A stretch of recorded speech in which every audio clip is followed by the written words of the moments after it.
नमस्कार दोस्तों, मेरा नाम है अर्पित।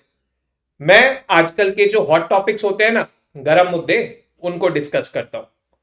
और आजकल जो one of the hot topics चल रहा है वो है इलेक्शंस। इलेक्शंस ना सिर्फ इंडिया में है बल्कि 64 देशों में है, पूरी दुनिया भर में 2024 में। लगभग लगभग आधी पॉपुलेशन इस दुनिया की इस साल वोट करेगी। कुछ कर चुके हैं, कुछ करेंगे। जैसे कि इंडिया करेगी, यूएसए करेगी, साउथ कोरिया करेगी, पाकिस्तान कर चुकी है, बांग्लादेश कर चुकी है। ऐसी बहुत सारी कंट्रीज हैं जो कर चुकी हैं और जो करेंगी भी। बट इस बार के इलेक्शंस थोड़े से अलग होने वाले। थोड़े से अलग इन द सेंस ऐसे कि आर्टिफिशियल इंटेलिजेंस का भरपूर यूज होने वाला है। यह चीज अभी हमें माइक्रोसॉफ्ट ने भी एक चेतावनी के रूप में बताई है। माइक्रोसॉफ्ट का कहना है कि चाइना आर्टिफिशियल इंटेलिजेंस को यूज करके इंडिया, साउथ कोरिया और यूएसए में इलेक्शंस के रिजल्ट्स को प्रभावित कर सकता है। तो इसलिए थोड़ा सा सतर्क रहें और सावधान रहें। अब देखना यह है कि आर्टिफिशियल इंटेलिजेंस से इलेक्शंस के रिजल्ट्स कैसे इंपैक्ट होंगे। बट उसके लिए सबसे पहले समझना हमें यह होगा कि आर्टिफिशियल इंटेलिजेंस है क्या, ये काम कैसे करता है। तो जैसा कि नाम आप समझ पा रहे हो, आर्टिफिशियल इंटेलिजेंस एआई आजकल बहुत ही कॉमन हो गया है। बेसिकली क्या है कि जो मशीन्स है, मशीन मतलब कि मोबाइल्स, लैपटॉप्स, कंप्यूटर्स, इनमें एक एडेड एलिमेंट ऑफ इंटेलिजेंस आ गया है। ये इंटेलिजेंट थी पहले से, बट एक और इंटेलिजेंट का एक और डोमेन बढ़ गया। इसने हमारे लिए चीजें पहले सिंप्लीफाई करी हुई थी, बट अब और ज्यादा सिंप्लीफाई कर दी है, एक स्टेप ऊपर बढ़ गई है सिंप्लीफिकेशन में। कैसे काम करता है आर्टिफिशियल इंटेलिजेंस, ये देखते हैं। बेसिकली एक ह्यूमन है जो कि एक मशीन यूज करता है। मशीन पर्सनल कंप्यूटर हो सकता है, लैपटॉप हो सकता है, या फिर आपका एक साथी जो आजकल हर एक का है, चाहे वो बच्चा हो, चाहे वो बूढ़ा हो, चाहे वो जैसा भी हो, जवान हो, मोबाइल फोन। इसको यूज करके आप कुछ भी बेसिकली ढूंढोगे, वो आपको एक सिंप्लीफाइड वे में आंसर दे देगा। जी हां, पहले आप गूगल का इस्तेमाल करते थे, करते हम अब भी हैं। तो गूगल पे हम गूगल सर्च करते थे तो बहुत सारी वेबसाइट्स की लिस्ट खुल जाती थी, और फिर उसमें जो हमने इंफॉर्मेशन वहां पे चाहिए, हमें वो इंफॉर्मेशन जो भी हमने सर्च किया था, किसी वेबसाइट में मिलेगी, किसी वेबसाइट में आधी अधूरी मिलेगी, किसी वेबसाइट में नहीं मिलेगी, वो ढूंढते रहो, आपको खंगालनी पड़ेगी। बट गूगल का ही एक आर्टिफिशियल इंटेलिजेंस प्लेटफॉर्म है जिसको जेमिनाई का नाम दिया है गूगल ने। वो आपको, अगर गूगल सर्च पे जाओगे तो आपको ऑप्ट करना पड़ता है कि आपको क्या एआई वाला फीचर ऑप्ट करना है गूगल में या नहीं करना है। अगर आप ऑप्ट करते हो तो आप लेट सपोज कोई भी क्वेश्चन पूछते हो तो वो आपको ऊपर एक सिंप्लीफाइड वे में आंसर दे देगा, सीधा उस सटीक क्वेश्चन का। फिर उसके नीचे वो लिस्ट ऑफ वेबसाइट जैसा पुराना तरीका था वो भी होता ही है, आप वहां पे भी जा सकते हो, बट एक वो सिंप्लीफाइड तरीके से आपको सारी इंफॉर्मेशन ऊपर मिल जाएगी। तो कर दिया ना आपका काम आसान गूगल ने। गूगल की तरह और भी बहुत सारे एआई प्लेटफॉर्म्स हैं। इस पर्टिकुलर टेक्नोलॉजी को जनरेटिव एआई के नाम से भी जानते हैं। जनरेटिव एआई मतलब कि आपने कुछ इनपुट डाला, उस मशीन ने आपको आउटपुट जनरेट करके दिया जैसा आप चाह रहे थे, बिल्कुल एक सिंप्लीफाइड वे में। तो ये करती कैसे है मशीन? मशीन के पीछे एक नॉलेज बेस या एलएलएम होता है। पहले ये अलग अलग होते थे, बट आज की डेट में टेक्नोलॉजी इतनी एडवांस हो चुकी है कि ये दोनों इंटीग्रेट हो गए। एलएलएम मतलब लार्ज लैंग्वेज मॉडल्स, मतलब कि एक वो भंडार डेटा का, इंफॉर्मेशन का, जहां से ये मशीन पिक करेगी वो इंफॉर्मेशन जो आपको चाहिए और फिर वो आपको प्रेजेंट कर देगी इन टूल्स को यूज करके। ये टूल्स मतलब हथौड़ी वगैरह नहीं यूज करती मशीन, वो बेसिकली सॉफ्टवेयर टूल्स होते हैं उनके, एआई टूल्स बोलते हैं जिनको। और ये सब करती है विद इन सेकेंड्स। ऐसा नहीं है कि आपको इंतजार करना पड़ रहा है कि मशीन ढूंढेगी लाएगी, विद इन सेकेंड्स आपके पास इंफॉर्मेशन आती है। यह है एआई का कमाल। अब टॉपिक पे वापस आते हैं कि एआई इलेक्शंस के रिजल्ट्स को कैसे प्रभावित कर सकती है। अब इसको समझने के लिए एक तो ये चीज हमें माननी पड़ेगी कि आज की डेट में जो डिजिटल स्पेस है वो हमारी जिंदगी का एक अहम हिस्सा बन चुकी है। मोबाइल के बिना सुबह नहीं होती है और रात भी नहीं होती है। चाहे वो हम फेसबुक देखें, इंस्टाग्राम देखें, ट्विटर देखें, या हमें गूगल पे कुछ सर्च करना है या यूट्यूब पे कुछ देखना है, ऐसा। तो बेसिकली इलेक्शंस के दौरान बहुत सारे सवाल होते हैं हमारे मन में। इलेक्शंस में एक बहुत ही अहम चीज होती है जो पॉलिटिकल पार्टीज करती हैं, वो होती है परसेप्शन बिल्डिंग।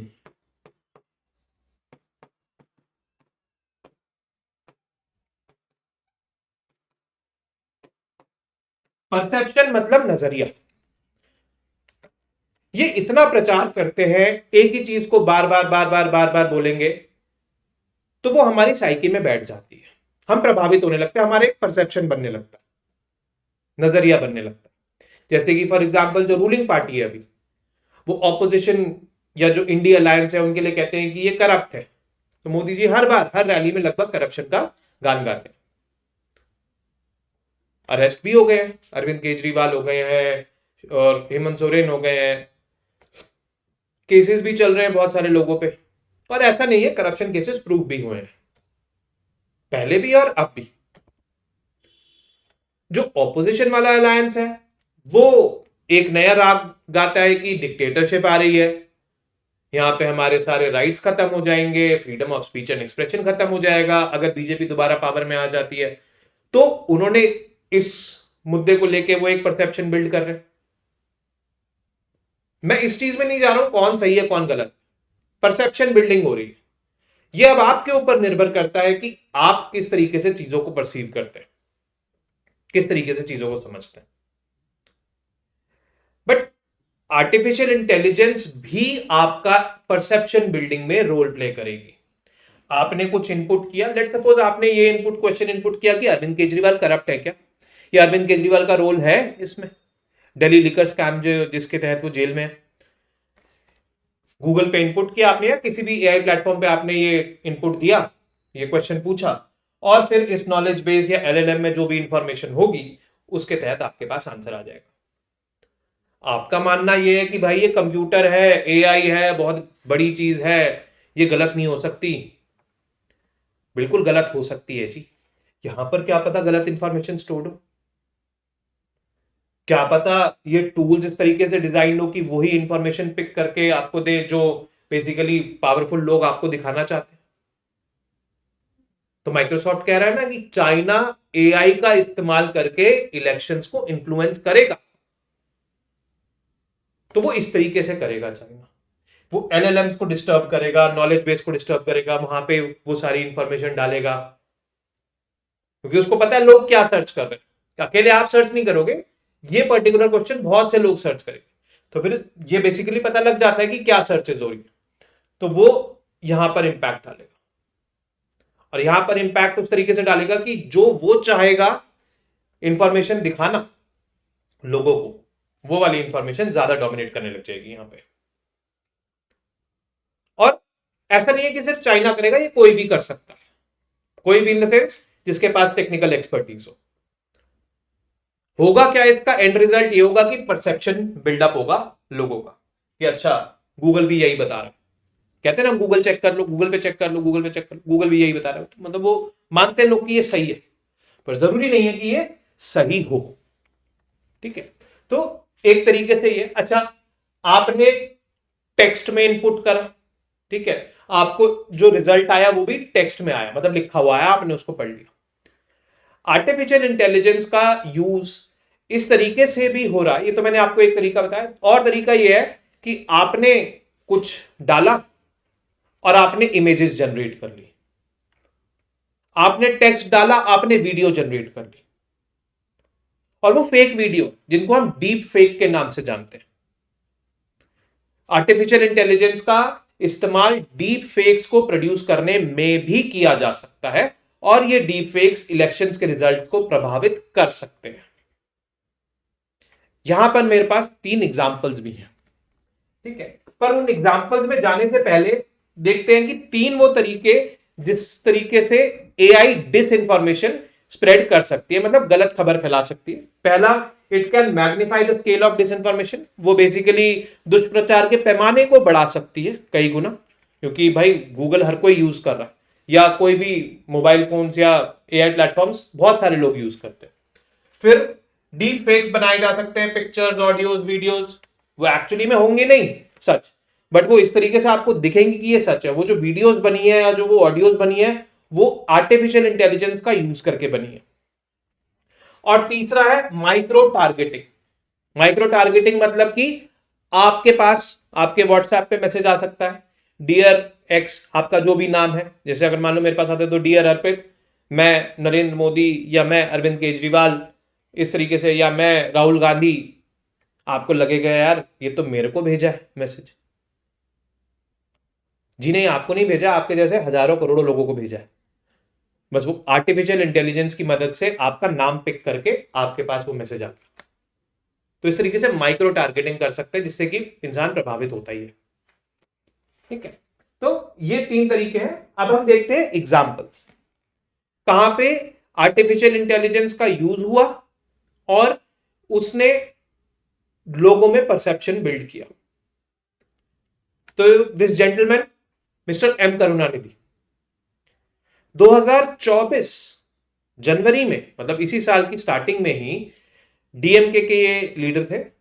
डीएमके एक पार्टी है साउथ इंडिया में, तमिलनाडु, द्रविड़ा मुनेत्र कजाकम उनका उसका फुल फॉर्म है। तो इन्होंने डीएमके यूथ विंग की एक पब्लिक मीटिंग को संबोधित किया। इनकी एक वीडियो चली वहां।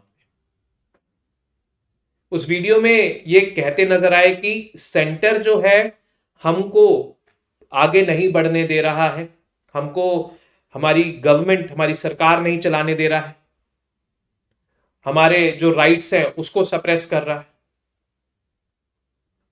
तो ये एम करुणानिधि उस वीडियो में बोलते हुए सुनाई दिए। वो वीडियो उस पब्लिक मीटिंग में चल रही थी जहां पे डीएमके यूथ विंग के सारे मेंबर्स थे।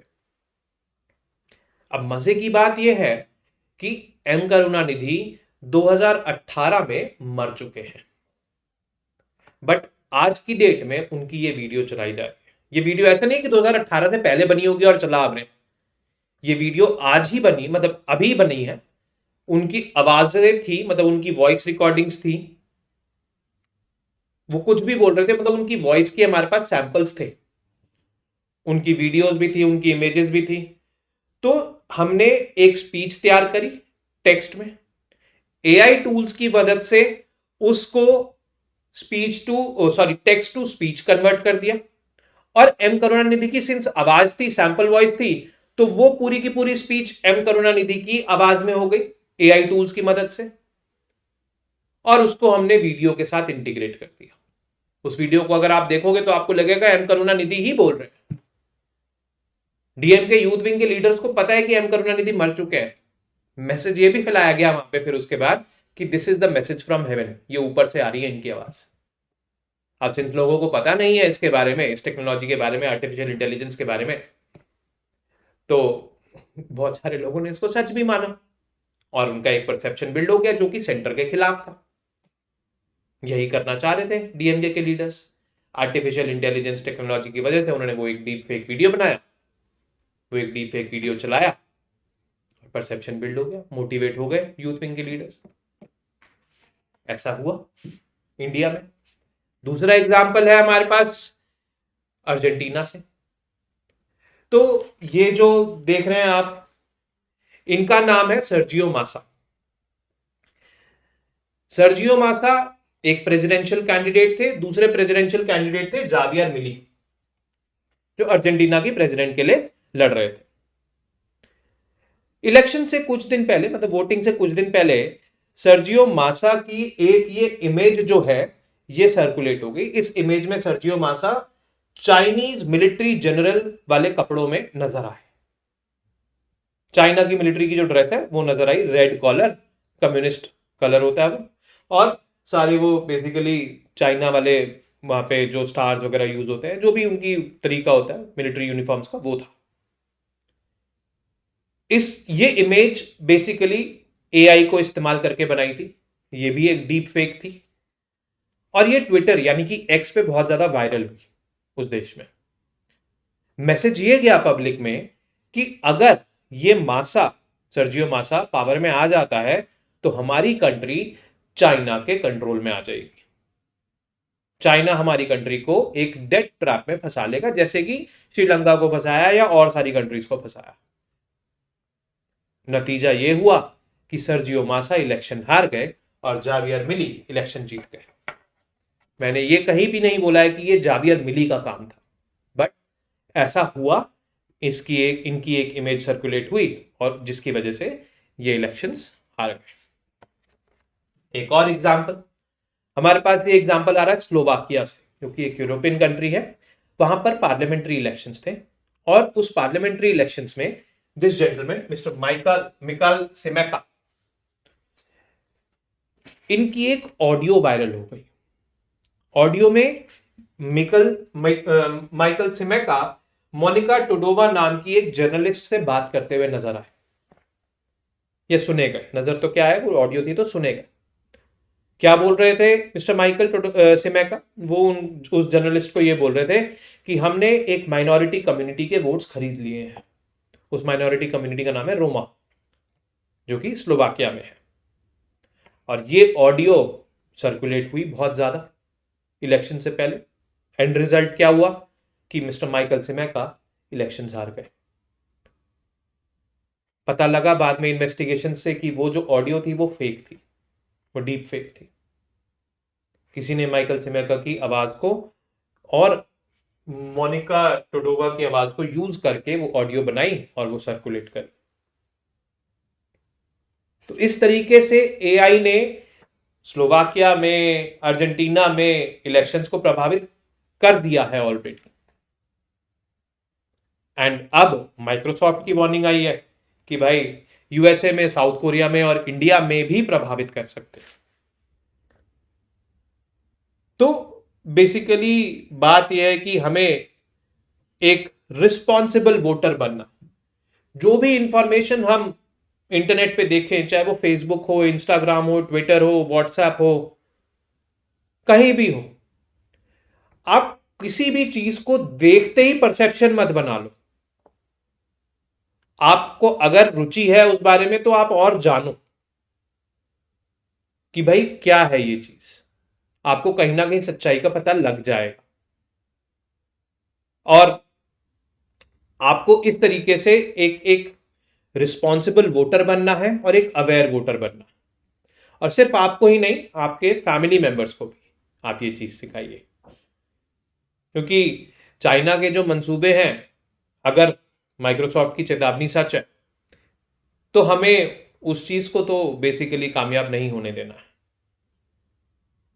India is the world's largest democracy, and use of AI in democratic processes in India definitely are a big threat, because the number of voters are very high in India. इस बार की voters जो है वो लगभग 97 करोड़ है, और इससे ज्यादा भी हो सकते हैं थोड़े बहुत, इलेक्शन कमीशन ऑफ इंडिया का जो डेटा है। तो रिस्पॉन्सिबल तरीके से वोटिंग करनी है, आप जिस मर्जी को वोट करो, बट आपको एक इन्फॉर्म्ड और रिस्पॉन्सिबल वोटर होना है। कंक्लूजन ये है, किसी भी चीज को देखते ही परसेप्शन नहीं बना लेना।